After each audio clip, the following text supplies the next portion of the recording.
All right, what's going on, everybody? Welcome to episode number 11 for the Sports Rant with Mike and Ant podcast. Today we are always at Third Wheel Podcast Studio. Yes. Shout out Third Wheel. Shout out to Third Wheel Podcast. Shout out to our executive producer, M. Wood. How's it going, M? Yay. Gosh, she sounds so excited, and I'm so excited too. Talk some football. It's hot out. It definitely is a warm one today. It's like 95 right now. Is it 95? Something like that. Too hot. Too hot. I did not move out here for the heat. I thought it'd be nice and cool. You know what? I totally agree with you with the heat, but guess what? Come December, come November. Oh, It's going to be fire. it's going to be so nice. Well, hopefully it's not fire, but it hopefully will Oh, be. no. Yeah, don't say that. Canceled. 65 Don't say that around here. to Canceled. 70 degrees. But yeah, again, welcome to episode number 11. My name is Michael Gonzalez, I'm Anthony Russo.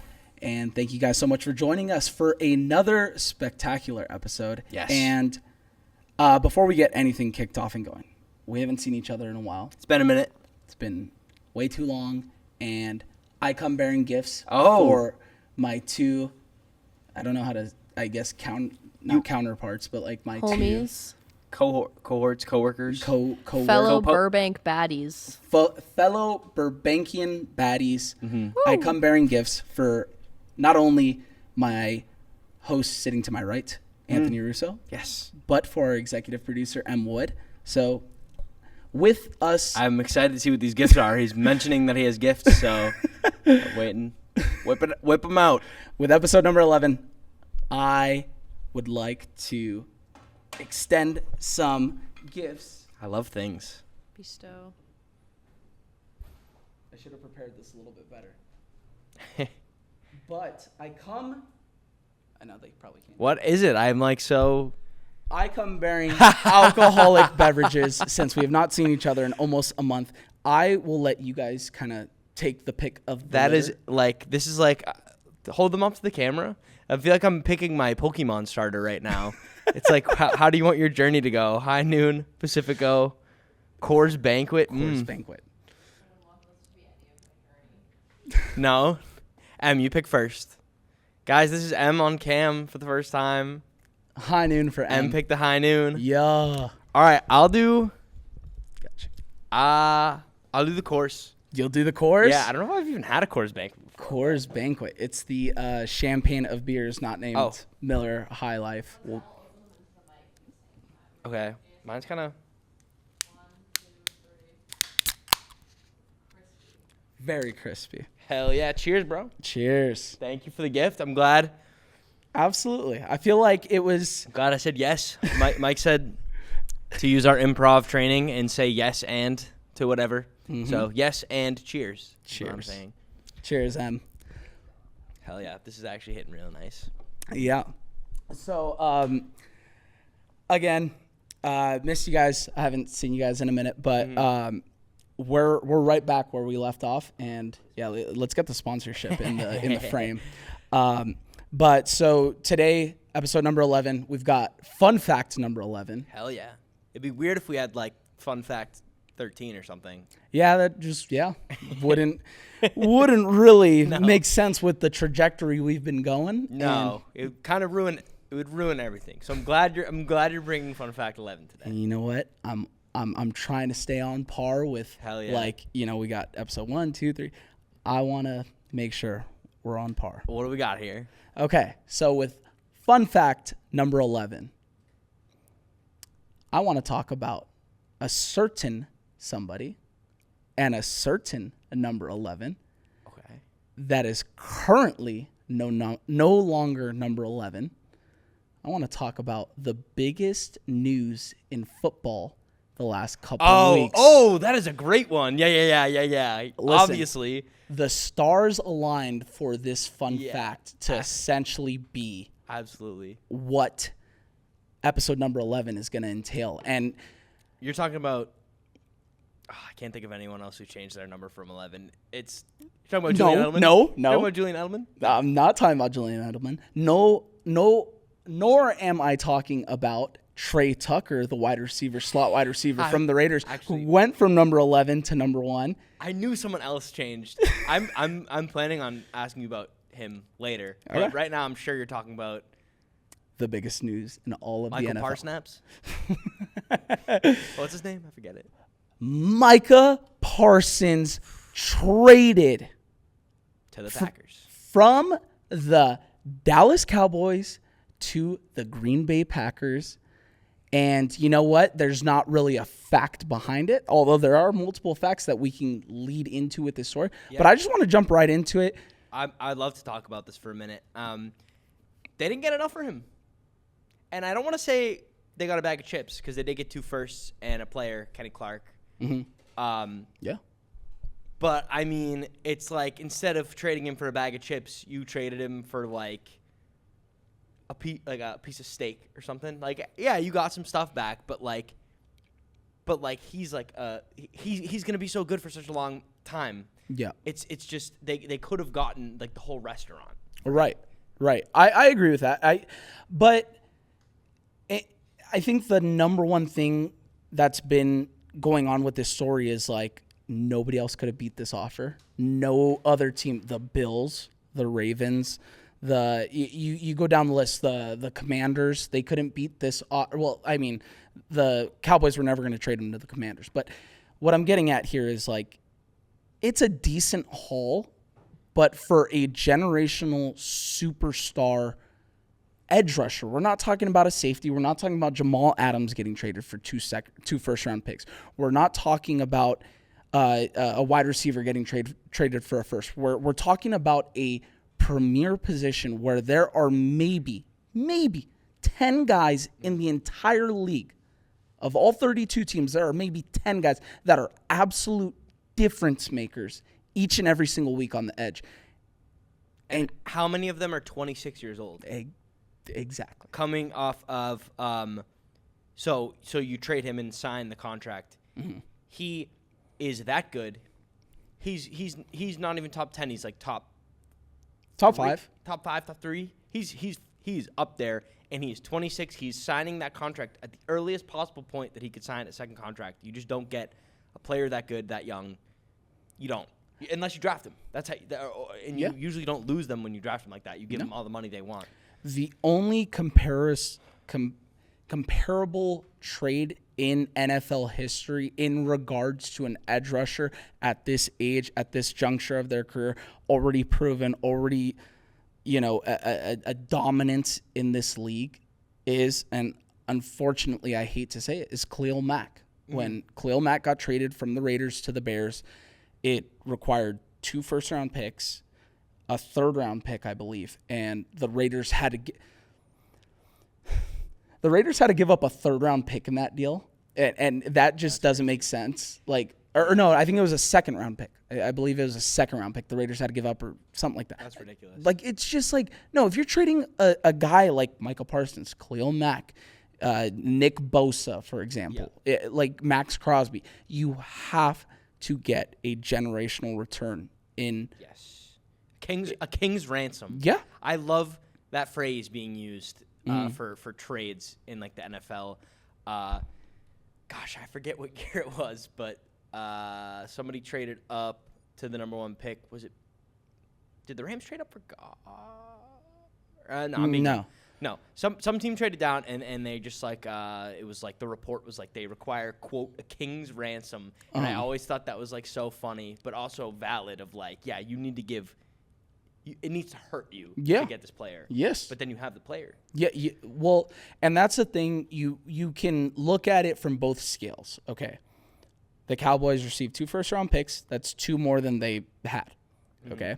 You received Kenny Clark, an outstanding defensive tackle in the league. But you look at it on the Packers side, they are an instant competitor for the NFC title. Like, I don't... Absolutely. I think they're Super Bowl contenders. Yeah, absolutely. Like 100%. It's crazy.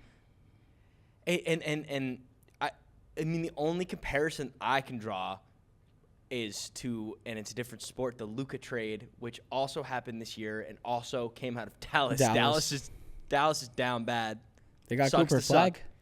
They did get Cooper Flag, and maybe they'll get Arch Manning somehow. Yeah, I don't know. Like, the Packers have some disaster season. I don't know.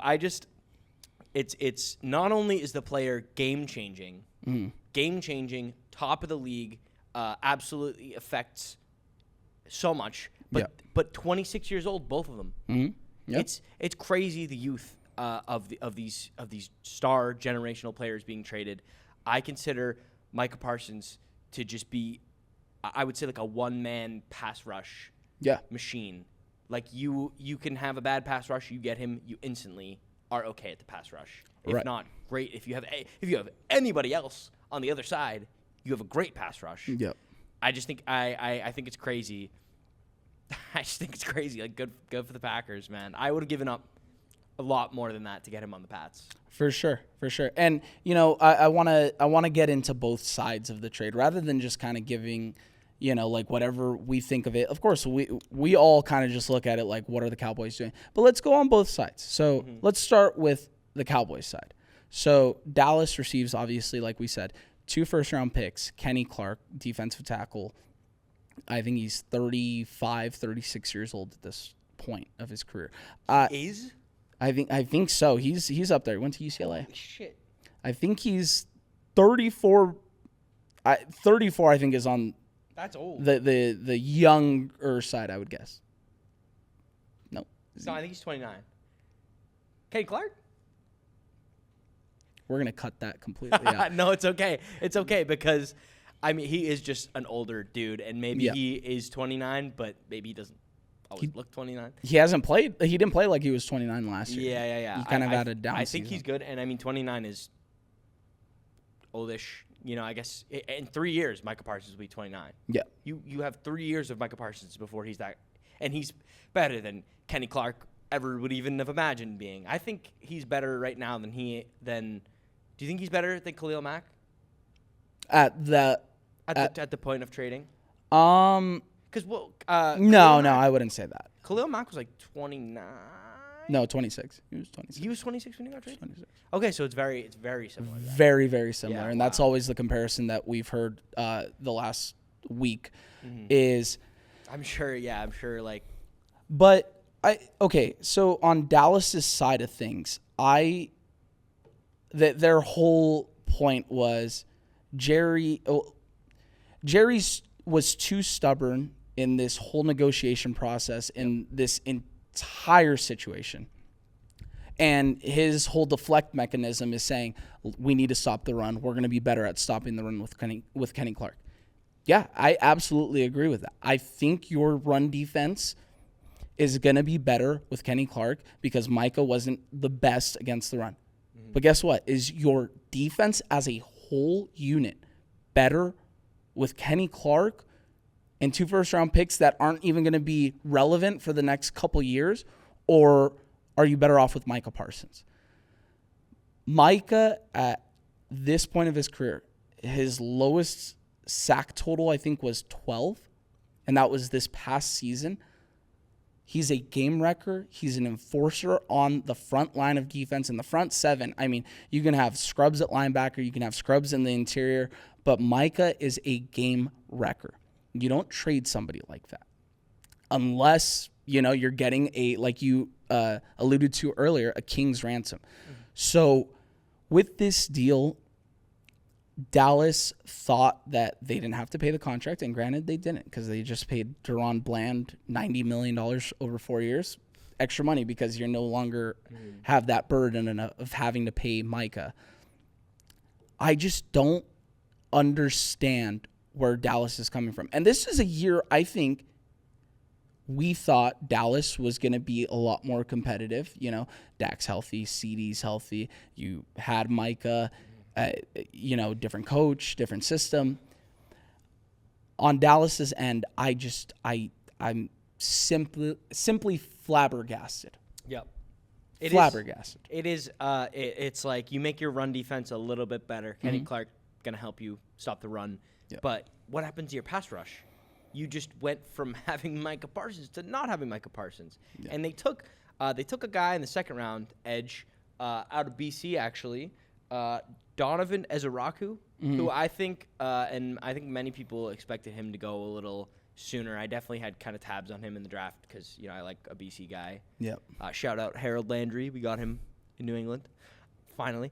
But I just think that you're putting way too much hope in your second-round pick this year, plus what you could get from these 2 firsts. And let's be honest, late firsts. Yeah, very late. I don't think those are going to be in the top 20. No way. And I'd seen other people saying, hey, if you knew this was going to be an issue, why didn't you trade him during the draft and you could have gotten a pick that was within the top 20, within the top 10? I mean, I was watching the Stay Hot podcast, and Matthew Sponauer was saying, like, he said he doesn't think that there's any reason they wouldn't have been able to go up and get Travis Hunter with the 2 pick, just for Micah Parsons and maybe even get more. And I agree. Why wouldn't you want to get? They're not going to get. You have to be really lucky and hit a outside of the top 20 pick. They have 2 chances to do it. Maybe they flip those for more assets, but you're not getting Micah Parsons back. Yeah. And I feel like I sound like a broken record on this podcast a lot because whenever we analyze these trades, these big player trades, the one thing I keep saying over and over again is you didn't get enough. Yeah. You need to get more. And that's how I feel about this 100%. Just get more. You have to be able to get more. I can't imagine you can't negotiate to get more. And I swear I run my fantasy football team better than Jerry Jones runs the Cowboys. And any exec in Dallas. I don't know how they do with like hockey and shit, but The Stars are fine. yeah, they're chilling. Okay. Yeah. Good for them. Nico Harrison, Jerry Jones. With Jerry Jones, it's okay. To an extent, I understand where he's at in his life. He's 87 years old. I don't understand it like physically. No, I'm like, if that's what you're. I feel like Jerry Jones is one of the least relatable people in the world. No. But you can what see I it from mean- his perspective. You mean like you can. What I mean by put it yourself in is his shoes? an old guy. Okay, what's the go-to saying for a lot of the elderly personnel in the country? You can't teach an old dog new tricks. Yeah. Jerry resorted to, I think he sold oil to purchase the Dallas Cowboys. I don't know if you knew that, but he worked his ass off to buy the Dallas Cowboys. And you know what? When he purchased them, guess what? This is my team. This is my organization. I can do whatever the hell I want, which every owner in the league has every right to do. But he's, I think, 87 years old. Like, he's in that state of mind where it's like nobody can tell me otherwise. I'm going to do whatever I want to do. Stephen Jones, his son, is a part of the organization. Can't even tell him what the hell to do. Like, he's just in that mindset. If he's upset with something, if he's angered by something, he'll do whatever he wants to do. It's not on Micah's terms. Like, this trade was never on Micah's terms.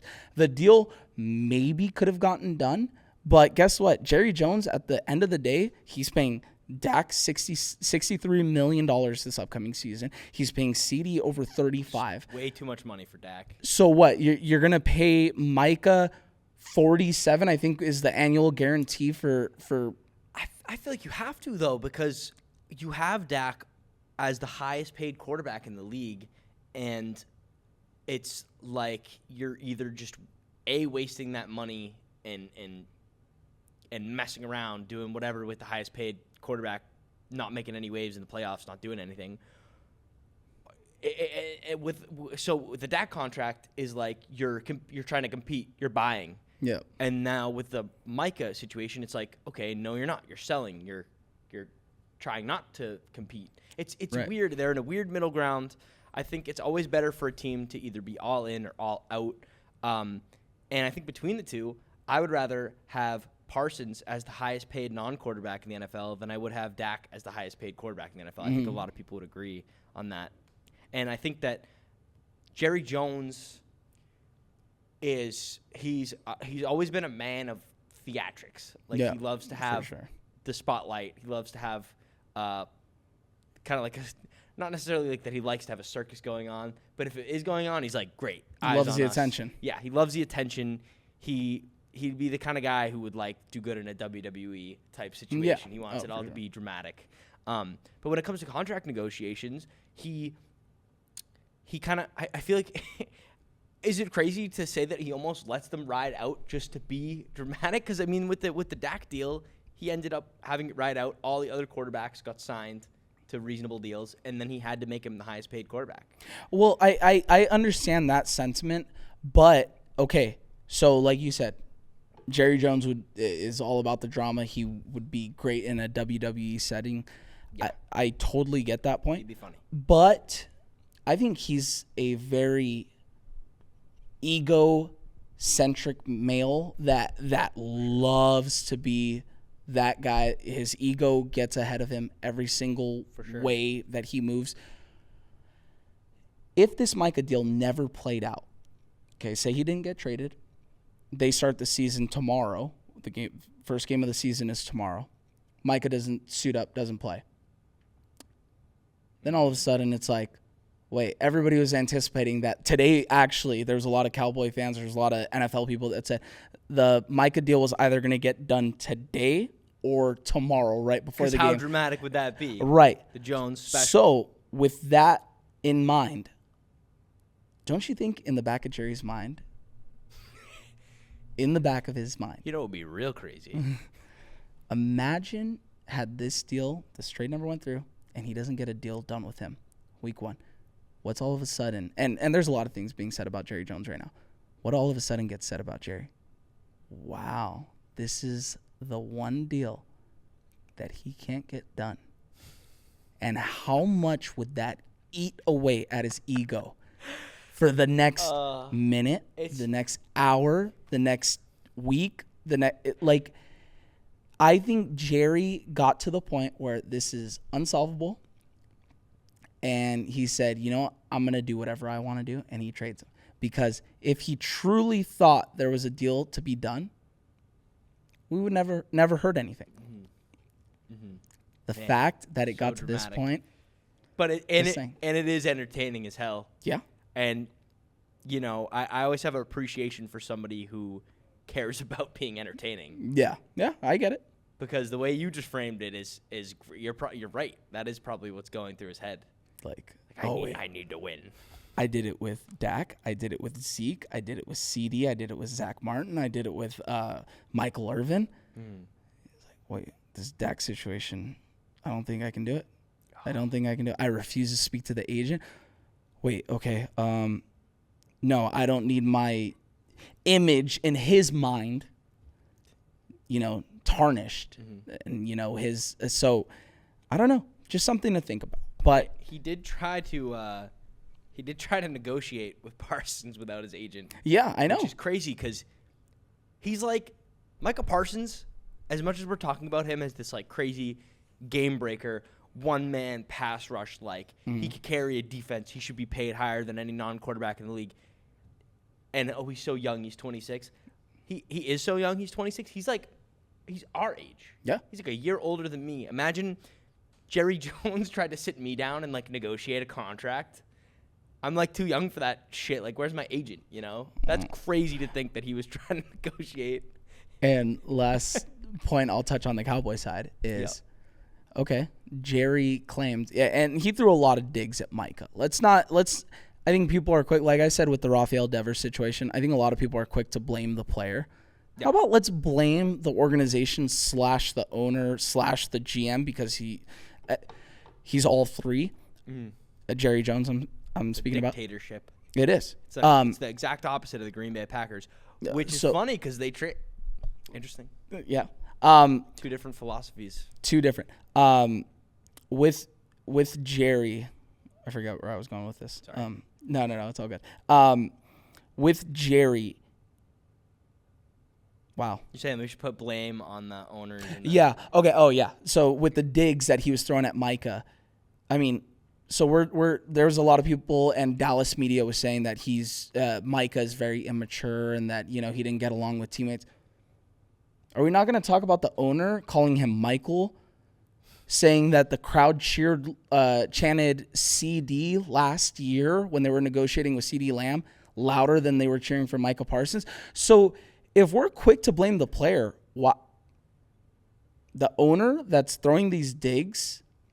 I feel like most of the time, the owner doesn't get as much heat. No. I think this is the most I've seen it happen just because people don't like Jerry Jones. Yeah. But even then, he does deserve more. And, Parsons, it's kind of, it was definitely a mutual distaste. The last ever picture of Parsons as a Cowboy is of him on the table. Which that's a great way to go out. Like, are you still them boys or what? But yeah, I agree with what you're saying. That whole saga was crazy. It was.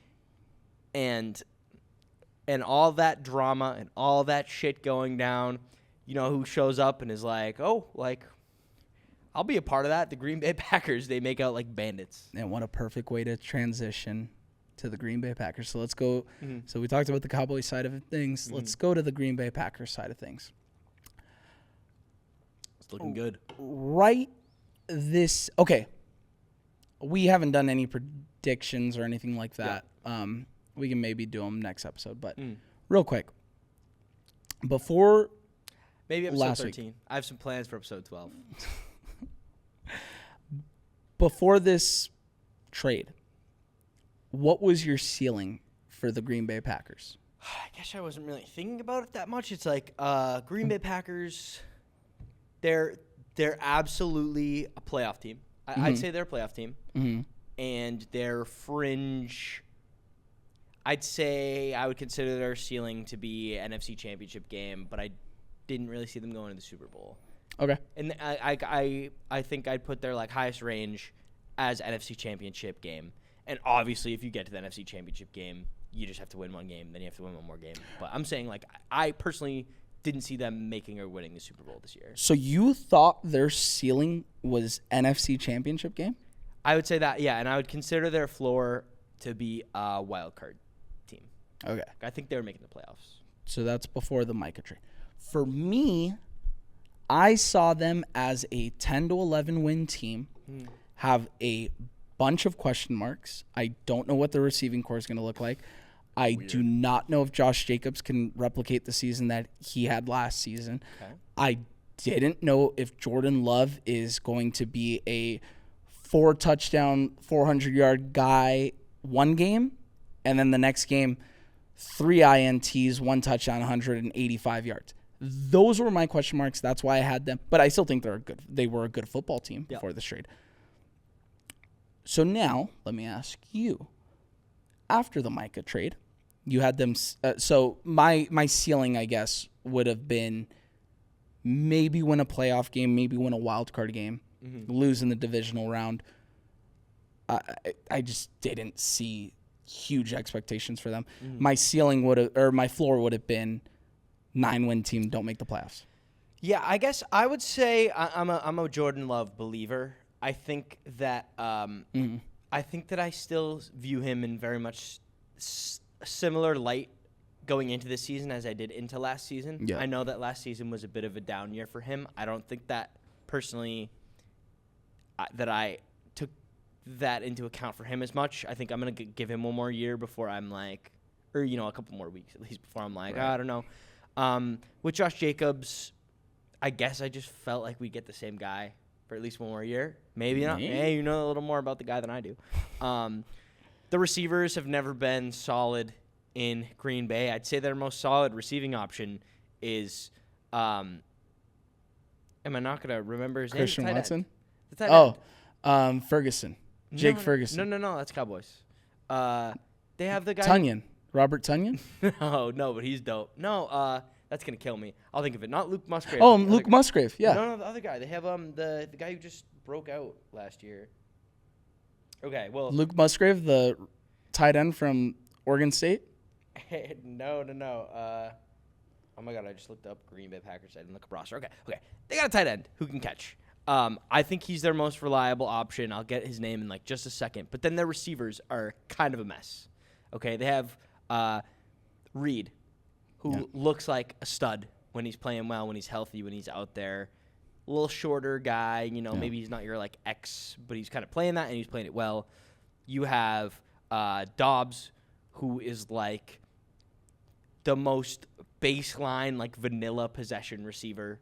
First of all, I like him. Romeo Dobbs, shout out Jefferson High School in downtown Los Angeles. He went to Jefferson. I played against Jefferson a couple times in high school. Just want to shout him out real quick. I had no idea how great he was going to be. I saw how great he was in high school as a quarterback. Went to Nevada, got drafted by the Packers. I just wanted to touch on that for a second. No, and I'm not shitting on him too hard. When I say he's like vanilla baseline possession receiver, he's great at that. He'll be a big body. He'll go up. He'll catch the ball, bring it down. Like he's good. He's definitely outperformed his expectations coming into the league. But he's not your like explosive touchdown like. Yeah. He's not the way Reed is. They have Watson, who's just always hurt. Great when he's playing, but man, he's kind of always hurt. They have Wicks, who was supposed to kind of break out last year. He shines, but he's not consistent. They do bring in Golden in the draft. Mm-hmm. Isaiah Golden. They take a first-round receiver for the first time in like a million years. Yep. And I think he has great hands. He is a little shorter. None of the Packers receivers, maybe outside of Dobbs, have much height to them. Yeah. I think they'll make it work. And it's Tucker Kraft, who I'm thinking of. Oh, Tucker the tight Kraft. end. Yeah, I think he's their most reliable weapon. He's fun to watch. But, yeah, I think on offense, the biggest question mark is receiver. So they drafted one in the first round. And then I think their defense is fairly solid all around. Like, nothing insane, but some fairly solid pieces all over. And their biggest problem was a pass rush. And they bring in Mr. One-Man Pass Rush. Right. And have him for years. Okay, so now Maybe not a Super Bowl this year. After this Micah trade, this upcoming season, I'm just going to go down a list of NFC contenders this year. Are the Packers better than the Eagles?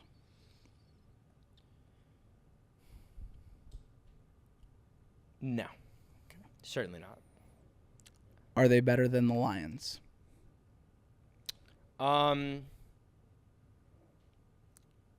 See, Just yes or no.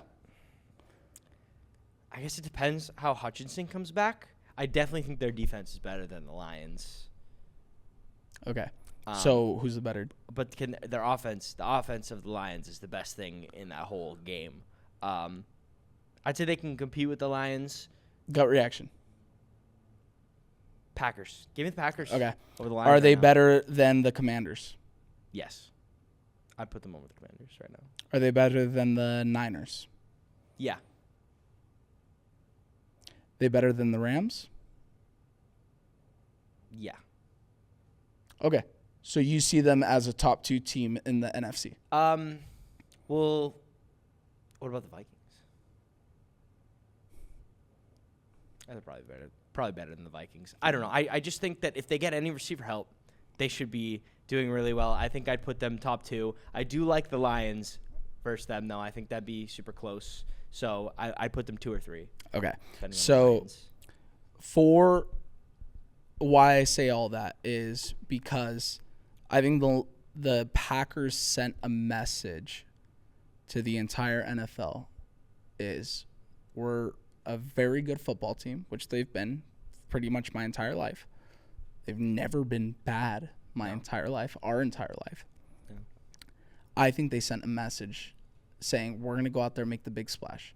Mm-hmm. They've been blessed with the opportunity to go from Favre to Rodgers to Jordan Love and have all the history behind them. Mm-hmm. I think they are finally sending a message to the entire NFL. We are here to compete. We 1,000% no doubtedly trust Jordan Love. We trust the run game we have. We trust the O-line. We trust Matt LaFleur. Yep. I think the Packers, and I may or may not disagree with this, I think they just sent a message to the entire NFL. We are going to play in the Super Bowl this year. We got next. Yeah. And can they get past the Lions and the Eagles? That's the beauty of the NFL. You only have to beat them once. Yep. You just have to get one if I don't think they're a better team than the Eagles on paper, which they're not, you just got to beat them once. You just got to show up. That's what it is. That's what the sport is. That's why it's a beautiful sport. And I think in the deal they just signed with Micah Parsons, when they just got him, they signed him to a deal. I think if they don't win a Super Bowl during that deal, that is a massive disappointment. Yeah, I can agree with that. I expect them to win a Super Bowl on that deal. And I'm not even saying that I want them to. If it was up to me, he signed 4 years, right? 4 years. If it's up to me, the Patriots win 4 years in a row. That's what I want to happen. But I think it'd be a cool story for sure to see the Packers and a Mike Parsons do it. It's going to be awesome if they ever see the Cowboys in the playoffs, if they can make the playoffs without Parsons. But 4 years, $188 million. That's a lot. For Micah Parsons. We'll see how it turns out. I'll sign that today. I think I give him $200 million to be like, never mind, Packers. I'm going to the Pats. Oh. But the Pats have to overpay for people anyways, so that'd be par. So now that you've mentioned them, let's transition. Let's go into there's games starting tomorrow. There's games Friday. We got a bit of a Week 1 matchup here. We do. And Week 1, Patriots versus Raiders at Gillette Stadium. Foxborough, Massachusetts gets Raiders v. Patriots, 10 a.m. Pacific Coast Standard Time kickoff, 1 p.m. East Coast Standard Time. Mm-hmm. I'm not used to that time change yet. Yeah, I know. It's kind of crazy. Let's dive right into both of our teams, who I think by far in the AFC, probably in the entire NFL, have the biggest.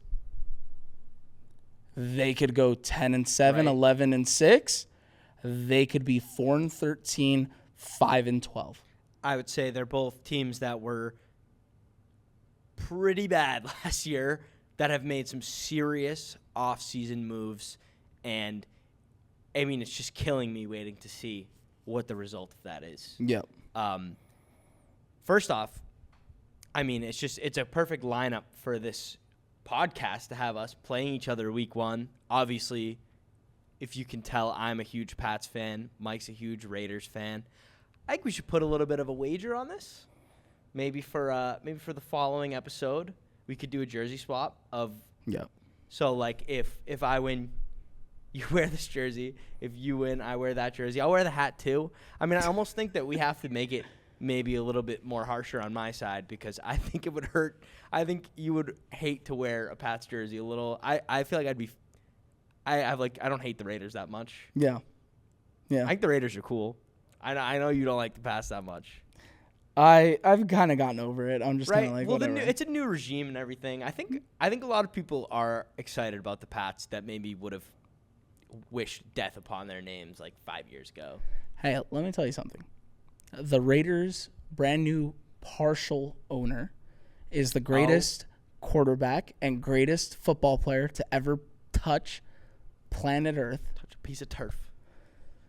Maybe not the greatest quarterback, but just giving you. We'll get back. We'll talk about that.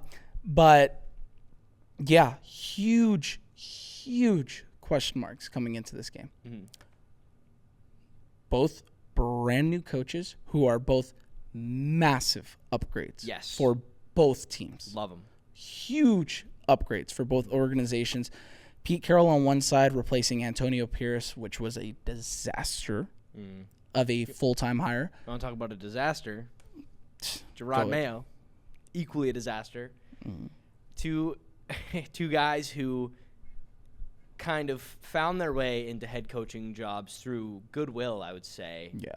Kind of getting the team rallying behind them, doing great stuff in the building before. It was kind of like, hey, we'll give you guys a shot. And then after a year, it was like, never mind. Nope. It was a disaster. Never mind. Let's bring in a coach who's been successful. Yep. And that's what both of us did. Both teams absolutely did that. Pete Carroll on one side, Mike Vrabel on the other. Two outstanding coaches, I would say, in this league. Carroll absolutely won Coach of the Year, right? Has he not? It's a good question. I'm not sure. Vrabel had it with the With the Titans when he took him to the 1 seed. with Tannehill. That was crazy. Ryan Tannehill.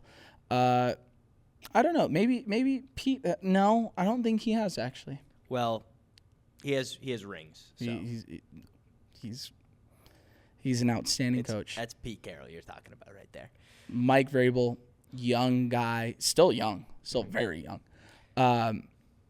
2 coaches that are proven in this league that are taking over what were disastrous dumpster fires. Yep. Yeah. The year prior. What I will say about both organizations, they've made massive upgrades, not only just in the coaching side of things, in personnel, in assistant coaches, and I think both guys have been given a lot of trust from the organizations that they coach for. I agree. And I actually, thinking about it right now, there's a good amount of parallels between that go beyond just the coaching. Questionable wide receiver rooms. Yeah, for sure. If we keep talking, we're talking about that with the Packers, but definitely questionable wide receiver rooms. You kind of lost your old vet who still got it in Devontae. We kind of gained an old vet who's hopefully still got it. Coming off a major injury. Coming off a huge injury and doing shit on a boat with Cardi B. But other than that, super exciting rookies. I love Dante Thornton. I'm all bought in. You told me about him right after the draft. I was like, that guy seems great.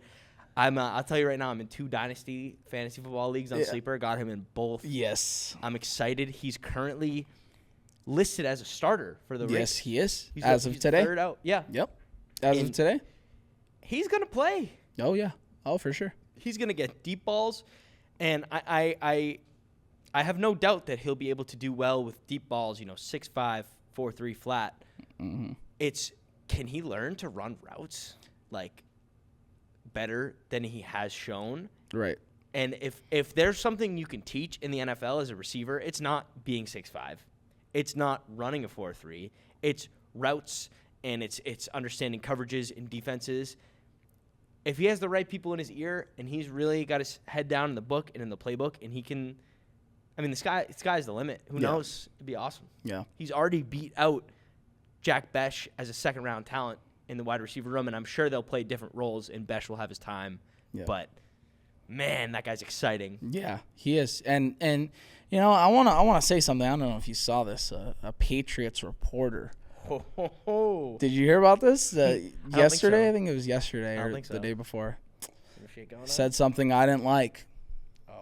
And you know what? I want you to speak on his behalf. Let me hear what he said. I'll tell you if I like it. And I want you to take accountability for what he said because, it's only fair in the sports world to say, well, your team did this. You suck. A beat reporter. So now I'm going to flip the script, and I want to say, I don't like what this guy said. I don't know his name. What'd he say? He was outside of Foxborough. I think it was either Tuesday or Monday. He said, Christian Gonzalez may or may not play in this game. Okay. Then he proceeded to say,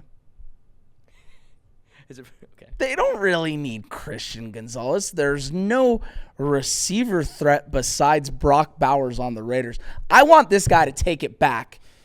And I want you to take accountability for your Pats beat writers. And I want you to say, hey, that guy doesn't speak for me. Well, you speak for him now. That guy, I speak for him, and I say, first off, has he ever seen Geno Smith play football in the past couple years? Not his early stuff.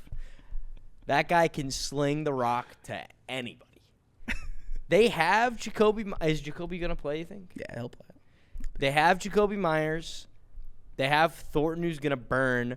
The Pats secondary is not the best it's ever been. Mm-hmm. I swear it gets worse by the day. Jabril Peppers? Jabril Peppers, where'd he go? Where'd he go? Why are we losing him? Where'd he go? That shocked me. That shocked me. Absolutely. And that sucks because I really like him. Mm-hmm. And that's always a ghost cut of like a player you love on your team Yeah. always sucks. I think it's something. It happens a lot in the league, and I don't notice it for every team because it's your guys. Maybe Jabril Peppers getting cut doesn't mean a ton to like a Browns fan or something. I don't know. I don't know how widespread it is. It was all over my feed because I follow Pat stuff. But like that's a big deal to me, and that makes me sad. And I think Pats have random cuts like that all the time, and it just it hurts, man. It sucks. I like Jabril Peppers and Kyle Duggar, great player. We're not starting him. No. I don't think we're starting him. We're looking to maybe trade him. Are we disciplining him? Do we not like him? Doesn't fit the scheme. Like what it And I think Jabril Peppers said no. Jabril Peppers was like, "Oh, I've had all these different coordinators and I've always played well, blah blah blah blah blah." This is a different quote. I don't know who it's from. It was a Pats, maybe the former defensive player. Somebody who saw the news and was like, "Yeah, if this guy doesn't fit in your scheme might not be good because this guy's good." Yeah. Damn, man, Jabril Peppers. That's sad because he was a cool story too. And I don't know who we got playing safety. I wish we had Gonzalez on the field. I want him on the field all the time. Yeah, I mean, our DB room right now, we're going to be starting at safety Jalen Hawkins and Craig Woodson, not Charles Woodson. Not number 24. Jersey, Craig Woodson, who hopes to live up to that.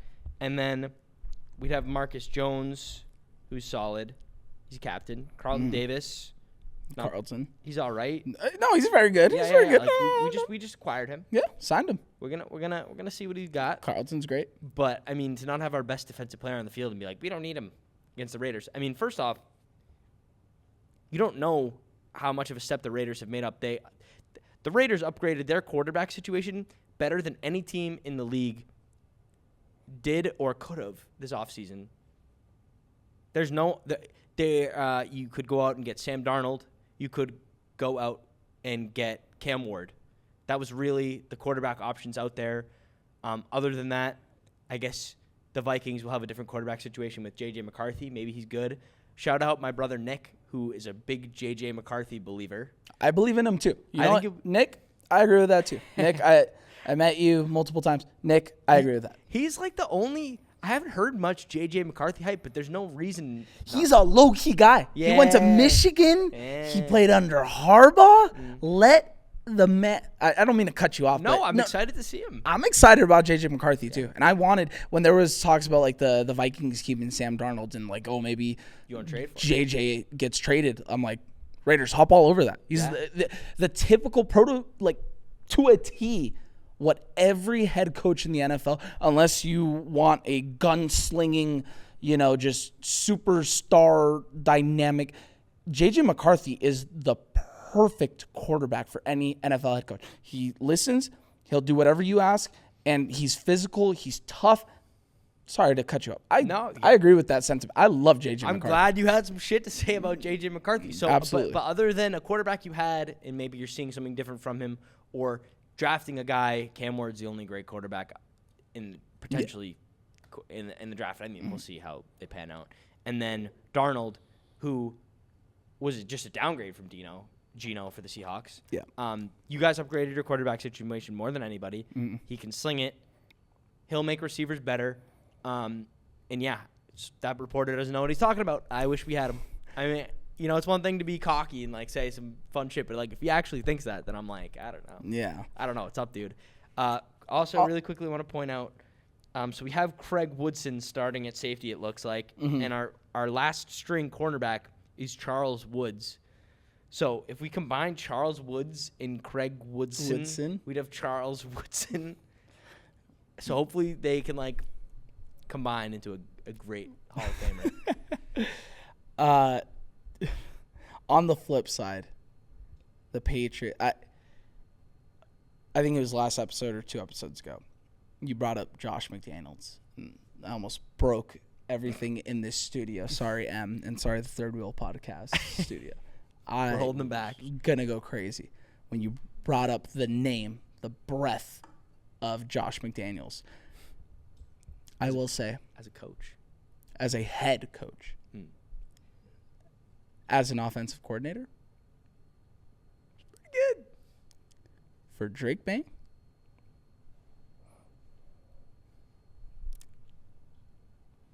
he made Mac Jones a Pro Bowler. He did do that. He did make Mac Jones a Pro Bowler. Just, dear God, can somebody protect Drake May? Or just give him time to throw? If he has that, yeah, he looked great in the preseason. Will Campbell looks every bit of a left tackle. And Will Campbell, with his arms fully extended in front of a camera, looks exactly like this. But he's a great tackle. He's not that bad. It is literally okay. I may be over exaggerating it, but it's maybe Not like a even T-Rex like out right there. here. He's like he he's a looked stud. every bit of a left tackle in the preseason. People were saying that Peppers got cut to make way for a center who was maybe on the Titans, but I don't know if anything's come of that. I just saw that on Twitter. If we can get, we have 2 tackles that I like. We have Moses and Campbell. We have one good guard whose name is escaping me right now. Yep. Michael Onwenu. Okay. But then at center and left guard, it might as well be come in, we're open sign. So if someone can step up and just play those 2 positions, or if we can double team, if we can make it so that Drake May has some time, Josh McDaniels could do some serious shit with that guy who I keep saying would have been the number 1 pick in this draft. Drake May. Yeah. Or in many drafts. I think you would have had. He went number 3. Yes. In last year's And draft. Jaden Daniels went before him, and that was seen as like a very, like, not the move. And Jaden Daniels is really good. Yeah. So I think okay. I think that class was fucking stacked. To your Great for the point, league. to your point about Drake May would have been the first pick in this draft, it would have required a king's ransom to acquire the number 1 overall pick this year had Drake May classified. Oh my God, And yeah. okay, you thought Cam Ward was like, oh, no doubt number 1, like nobody, and he's the least talked about like- number 1 pick. If Drake like May not was even in this close. class, it would have taken a Trey Lance who went number 2 overall return and then some. And like then some, it yeah. would have taken. That's how good Drake May, I believe, is going to be. I think he showed a lot of flashes last year. Yeah. Just get him a situation.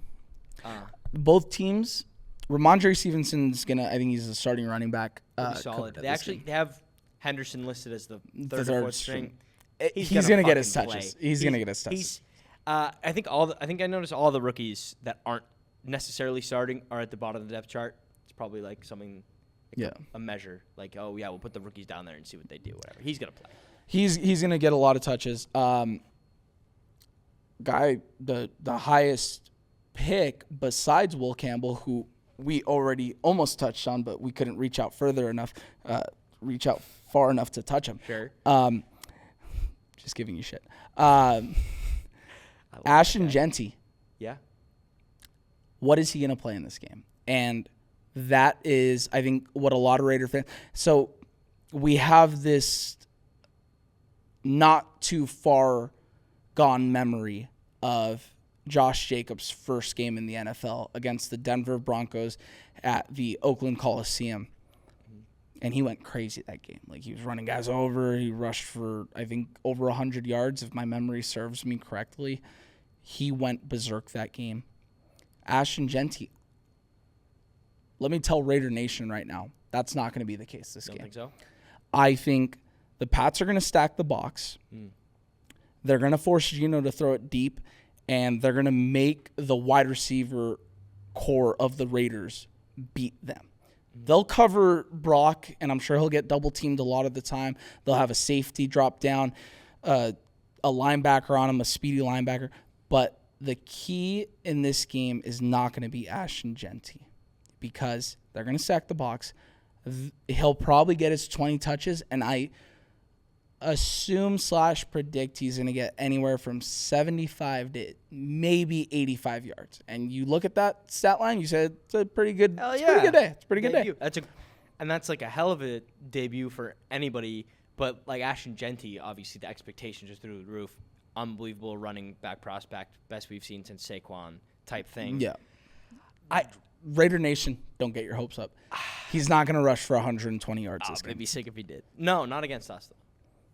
It's just not going to happen. Not against us. Realistically, it's not going to happen. See, the thing with Genty is I think he's going to have a great season. I think he'll get 1,000 yards. I think he's going to be competing, if not winning, Offensive Player of the Year. Rookie of the year. Yes. Rookie of the Year. But, man, I think I just have, like, such a good feeling about, like, his second season. It's, like, so weird to talk about it so far in advance. But, like, I think he's going to take whatever he does this year, which will be great. I just think he's going to have such a leap. And I've been thinking that a lot because in fantasy football, he goes, like, top 10. Yeah, he actually went second round in my draft. And I think that's going to be, like, that's a freaking great player. Oh, yeah, to go for top sure. 10 in the league. I think he's going to be a second round-ish, mid to late, or maybe early second round player this year. And then next year, he's going to reset it to where he goes into his third year as a top 3 pick. Yeah, for sure. And it's nothing to do with him. I think he's got all the talent in the freaking world. I'm a bit cautious on him this year. He's pricey fantasy-wise. But I think he's going to be so solid and be so fun to watch. The big keys in this game, and I don't know if you have 3 prepared, so I'll let. I got keys. Okay, I'll go. Do you have 3 or do you have like 5 or do you have 10? I think or? of 3 keys. Okay, I'll go 3 keys in this game. Okay. For me. Yep. And it's going to be about both teams. Yep. Realistically. Okay. Number 1 biggest key is Ashton Genty going to have that big breakout run, because I think this is going to be a close game. Is he going to have that big breakout run that flips the field, that gets the Raiders that first down on a 3rd and long, that all of a sudden game-changing run? That's my number 1 biggest key.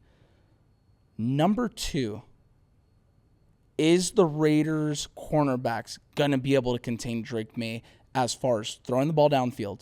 Because I think our defense is very high question mark in this season, not only in this game, but in this season. I don't know if they're going to be able to contain Drake May, and I think Drake May is going to have a huge game. Prepare for that. I hope so. So what are the Raiders' corners going to do? And number 3, I would say, I think Travion Henderson. I think after a few drives, Ramondre Stevenson is going to touch the ball less and less. And all of a sudden you're going to flip to Travion, and he's going to have a pretty good game. I think he will put up Ashton Genty-like numbers in this game with less carries. That's my 3 keys to this. I think if he does, it'll be scrimmage yards, because I think a lot of it will be like screen or like pass to Henderson. But I agree, like if Henderson has a game, he could come very close or match the Genty production. Those are great. Those are great keys. I have 3 different keys I was thinking of while you were listing keys. A lot of keys over here. My number 1 key of the game is going to be, for each team, what does the target share look like? Who is getting the ball? Who is being thrown to? Both teams have such question marks in that regard. Is Bowers going to get 12 targets? Is Genty going to get 6 targets? Is Myers going to get 6 to 8 targets? Yeah. Is Thornton going to get 5 targets? Like, how's Trey? Do you like Trey Tucker? Is he going to get 7 targets? No, probably not. I see him getting maybe 4. What's he going to do with those? And then on the Pats side, are we going to see Kyle Williams play? He's a little buried on the depth chart right now, but I mean, everybody's excited about that guy. Yeah, he looks great. I believe in him a lot. I'm excited for him. He's gonna be dope. Diggs, is Diggs gonna get more than 8 targets? I think he has to get 8 targets. he might throw a fit if he doesn't. Uh, Drake May said if he's open, he's getting targets. So we'll see. Is he going to get 8 to 10, 8 to 12? We don't know. Is Henderson going to get 4 to 5 targets maybe? That'd be cool. And then, Hunter Henry will probably see more action than you expect, like 5 to 6. But who is that second wide receiver on the Pats? I feel like the Raiders, you kind of know. Yeah. You at least know it's going to be Myers, then Tucker, then Thornton, and Thornton and Tucker are going to compete a little bit maybe for targets. And you have Bowers as the number 1 overall. Yeah. Pats, it's going to be Diggs number 1. Henry's going to get involved, but you don't know who's after that. Right. You expect Henderson, maybe Demario Douglas, maybe Keyshawn Booty, Boutte. Boutte. Hopefully Kyle Williams gets 3 to 4. I'd love to see that. So that's my key is target share. My second biggest key, as I talked about before, is just going to be the Raiders' defensive line against the Pats' offensive line. Can they stop Max Crosby, and then whoever's coming after Max Crosby when they stop him? Yeah. Will Drake May have any time? Will he have time to go out the cornerbacks? Will the receivers even be far enough to be thrown to by the time he's on the ground? Who knows? Yeah. Or at least fighting for his life. And then my last key of the game is that aside from Max Crosby, and especially if Gonzalez is out, I think without a doubt Brock Bowers is going to be the best player on the field that day. Yeah, I agree. How much damage is he going to be able to do to the Pats? How are we going to stop him? Are we going to be able to stop him? And a lot of it goes through Brock Bowers. Yeah, Brock Bowers. I love Brock Bowers. I have him all over fantasy. I'm excited for him. Yeah, Brock is going to get his fair share of targets, of course. I think he's going to be the leading targeted guy on the field for either side. I think he'll end up with the most receiving yards. I could see Diggs having a 6-catch, 95-yard day with a tub easily. Nice. That'd be great. But yeah, I mean, there's so many question marks. And you know what? A key that I left out, and let me just not throw out the Travion Henderson key. Let me say, who's gonna outcoach you? Is Pete gonna outcoach Mike Vrabel, or is Mike Vrabel gonna outcoach Pete? Who's got the better talent? I would probably lean the Patriots at this point. As far as who's better for the scheme. I don't know. I would say, I let me throw out the Travion Henderson key. Let me say who's going to outcoach you. That's a great question. I mean, it's a battle of, I guess, youth versus just pedigree and championship winning experience versus just recently coach of the year. Yeah. How not that recent, but with his last team a few years ago. Yeah. I'm excited for both coaches to see how they've turned their programs around. I really hope they have, and I just think it's going to be a great game. I can't wait to watch football, man. I know. Are we going to watch the game together? We got to watch the game together. Yeah. Sunday, 10 a.m. I'm down. Got it. I'll be there. We got to do it. Yeah, and so we're agreeing officially that the loser will wear the other person's jersey, respectively. I got another. Any jersey you have, and I'll wear the hat. I got another wager to throw on top of that, too. What do you got?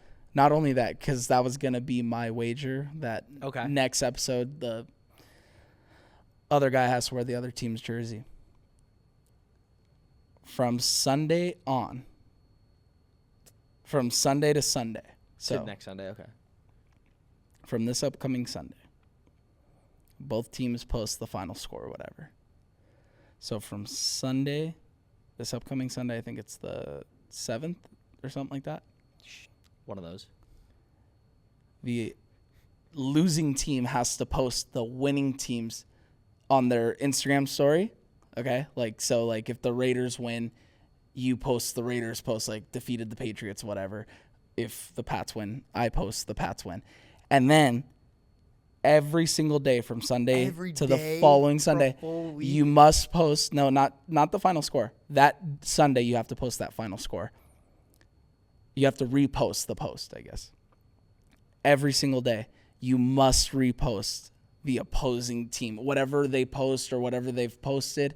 So for whatever, like if the Can I clarify that it's because I lost a bet?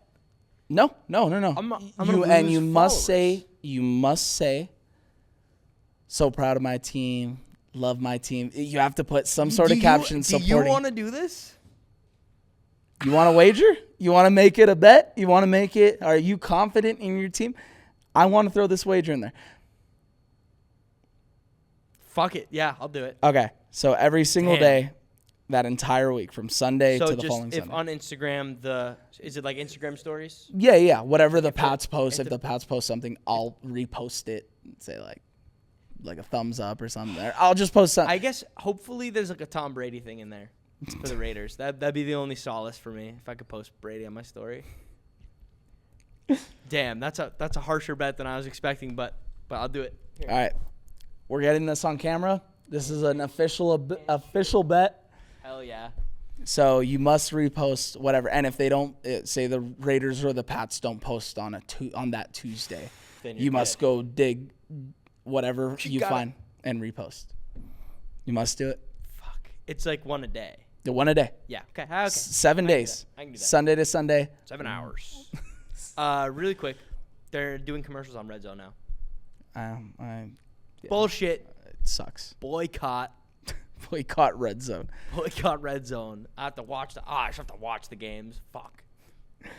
Real quick. Notice you got some bling on your finger. Yeah, some bling. What's that about? Bling. This is if the camera can see, this is the championship ring from, shout out to Brendan's league. Back home, back east. I won in 2023 with the help of Christian McCaffrey, Jalen Hurts, TJ Hawkinson, Alvin Kamara, Montgomery, had Godwin on my team. That was a good team. Won that fantasy league. Yeah, that was 2023. And then shout out for Frankie's league. I won last year. We don't have rings for that league, and the trophy's all the way back home. But yeah, I'm excited for this year in fantasy. Do you have any fantasy things you want to add real quick? My friend, shout out my good friend Regan. She said Lad McConkey is the guy to get this year. She told me to get Saquon last year, and I didn't. No. So I listened to her this year. I got him in a league. I will say my $150 pricey league, $150. I tried to whistle and I can't. Sorry. I had the number 5 pick, and if you just had to take a guess, because Yahoo gives a draft grade for your team after you completely draft your team. I had the number 5 pick. What grade would you say, without knowing anybody that I picked, what grade would you? How many teams? 12 teams. It's a legit 12-team league, $150. What grade would you have? What grade do you think I got? Who's in the league? Is it like anyone I know? No. Do they know ball? They no ball. I'm going to give it an A. I got an A+. Oh! Who'd you take at 5? Who's your guess? If I was you, I'd want Gibbs. That'd be who I'd go with. Yeah, he was gone before He I was was gone. able to pick. Who'd you go with at 5? So probably all the running backs were. Maybe you took Saquon. Did you take Saquon? I got Saquon Hell Barkley yeah, dude. Number at 5. That's nice. Yeah. Dude. Running backs early. It was between him or Jetta's, and I was like, well, Saquon's there. Like, you can't pass on Saquon. And, he's not going to replicate what he did last year, but there was no chance I was passing on Saquon. We'll do something for sure. Yeah. That's sweet. Well, hopefully you get some bling. I know. I hope to get something like that. That's sick. Dude, this is sweet. Yeah, I think it's a 12-man, and everyone, after we do the buy-in, like towards the end of the year, everyone just sends $4 each, and then we get a ring. Hell yeah, dude. $4. Not bad. Pretty cool. Okay, so with our Pats Raiders playing on Sunday, 10 a.m. Pacific time, 1 p.m. East Coast time. Let's give our final score predictions real quick. Okay. Well, I'm going to have to go with the Pats because I would like to see them win. I'm going to say Patriots win 24-20. 24-20. So a little bit higher scoring than maybe you're expecting. Yeah. Okay. I think the Pats secondary is a little soft right now. Okay. So I think we'll let up 20. Okay, so 24-20. Your prediction, Patriots over Raiders. I'm going to go, the only way the Raiders can win this game is if I am praying to God it is a high-scoring game, because I think if we go defense, mono v mono, I think the Pats have us beat. But if it is a high-scoring game, which I'm predicting it's going to be, I predict Raiders 27, Patriots 24. So we're both expecting close games. Oh yeah, for sure. Yeah, no doubt. I don't see a blowout. No. I'm so excited for football, man. I know. Starting tomorrow, Eagles versus the Michaelis Cowboys. Who do you think's gonna win that game? Oh, let me just take a flyer. Banner night in Philly. A lot of drama surrounding the Cowboys. Give me the Cowboys. No, They just got Kenny Clark. they did. They'll stop For free, Saquon. basically. They'll stop Saquon for like maybe 4 carries. 1 second, yeah. Yeah, we got so much more to touch on the next couple episodes. I'm excited. We can even do, it's like post-week 1, but we'll do post-week 1 record predictions or maybe playoff team predictions. That'd be fun. Yeah, for sure. We'll do predictions for sure. I want to. Do you think the Bengals make the playoffs? No, with my predictions now. Ooh. We'll have to see it next week. Check us out. I don't know, dude. We might have to do that shit week 13 because I have plans for week 12. Or, sorry, I keep saying week. Episode 12. Okay. I'm excited for episode 12. Episode 12. If you had to guess, what would it be about? I would assume Aaron Rodgers, but he doesn't wear number Aaron 12. Rodgers, episode 12. I Okay. don't know. Thanks for watching, guys. Shout out Third Wheel and M, Wood, and everything. Thank See you, you later, M. guys. Thank you, Third Wheel Podcast Studio. You've watched episode number 11 of the Sports Rant with Mike and Ant podcast. Thank you so much. Tune in. YouTube. Sports Rant with Mike and Ant. It's brought to you by an assortment of 3 alcoholic beverages. Hosted by M. Wood Choose your fighter. at Third Wheel Podcast Studio. Thanks, guys. Thanks for watching Sports Rant with Mike and Ant. Sports Rant is hosted by Anthony Russo and Michael Gonzalez. Produced by M. Wood and recorded at Third Wheel Podcast Studios in Los Angeles. Follow the show on YouTube and Instagram at Sports Rant Pod.